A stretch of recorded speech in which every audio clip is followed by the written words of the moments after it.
ikatalong tuyok na ninako. Og battle karong buwan na, nagkamang. Pasensya sa mga nadawat ng obligasyon nga wala ko nahatag ang tanan. Di na to kontrol ang umaabot. Og naay problema ang di matabang.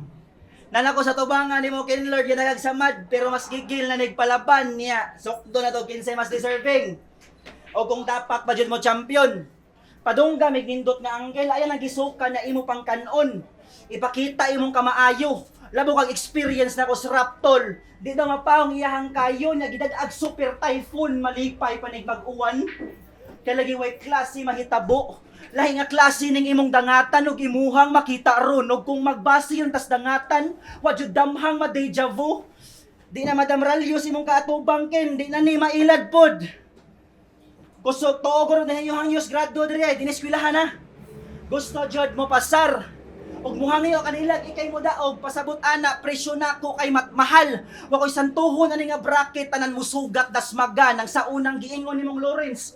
Nagraprap ng anak Ma'am Ralios may muhatag si imo og tagam saman. Kaya ba? Imuhang bugal-bugal sa guli sa nagsining. Gihatagan na hagigayon mo tongtong, imo ba jud apilag tripping.